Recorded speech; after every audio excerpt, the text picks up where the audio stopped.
दूसरे चरण का मतदान समाप्त हो गया है। कई नेता अब तीसरे चरण में चुनावी प्रचार में जुट गए हैं, लेकिन इन सबके बीच प्रशांत किशोर का वीडियो तेजी से वायरल हो रहा है। वायरल वीडियो में प्रशांत किशोर लोगों को ये समझाते नजर आ रहे हैं कि बिहार का पैसा आखिर जा कहां रहा है। अपहरण के मामले में जौनपुर की एमपी एमएलए स्पेशल कोर्ट ने नमामि गंगे प्रोजेक्ट मैनेजर के अपहरण में पूर्व सांसद धनंजय सिंह और एक अन्य के खिलाफ 7 साल की सजा सुनाई है। सजा के खिलाफ दाखिल पूर्व सांसद धनंजय सिंह की अपील पर इलाहाबाद हाईकोर्ट ने जौनपुर के पूर्व सांसद धनंजय सिंह की जमानत मंजूर कर ली है, लेकिन उनकी सजा पर रोक लगाने से साफ इनकार कर दिया, जिसके चलते वो लोकसभा का चुनाव नहीं लड़ पाएंगे।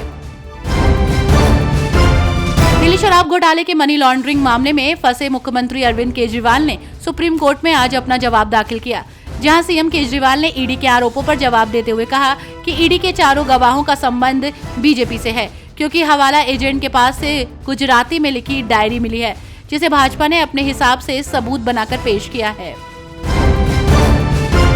विदेश मंत्री एस जयशंकर ने 5 वर्षों में भारतीय कूटनीति का नया चेहरा दुनिया के सामने रखा, जहां अब वो एक अलग अंदाज में चुनावी राजनीति से जुड़े नजर आ रहे हैं।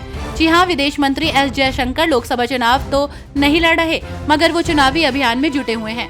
राज्यों का दौरा करते हुए लोगों को समझा रहे हैं कि आने वाला समय विश्व के लिए संकट काल होगा, इसलिए देश को दूरदर्शी नेता और बड़ा जनादेश चाहिए। लोकसभा चुनाव के 2 चरण के मतदान समाप्त हो चुके हैं। इस बीच महाराष्ट्र के सीएम एकनाथ शिंदे को तगड़ा झटका लगा है। जी हां, सीएम एकनाथ शिंदे से नाराज पूर्व विधायक ने एनसीपी यानी कि शरद पवार गुट का दामन थाम लिया है। देश भर में दूसरे चरण का मतदान समाप्त हो चुका है। इस बीच बिहार में भी दूसरे चरण की वोटिंग 26 अप्रैल की शाम को खत्म हो गई, लेकिन इस चरण में सबसे खास सीट जो रही वो है पूर्णिया सीट। सभी वोटर्स एक अलग अंदाज में नजर आए, जहां कोई राम राम तो कोई प्रणाम करता दिखा। अब अंतिम परिणाम में देखना दिलचस्प होगा कि वोटर्स ने किसके पक्ष में अपना वोट दिया है।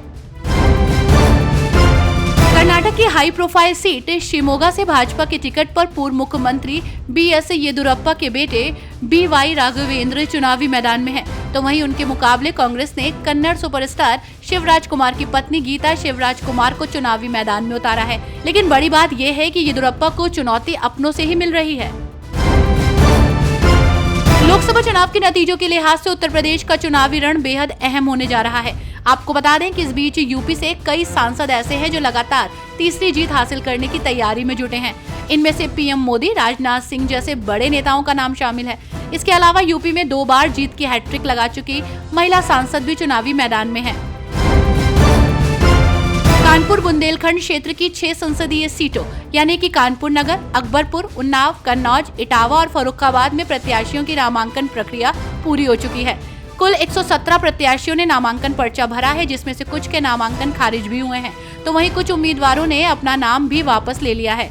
दिलचस्प बात तो ये है कि इस चुनावी रण में कई सीटें ऐसी हैं जहां प्रत्याशियों की पत्नी ने भी अपना नामांकन पत्र दाखिल किया है।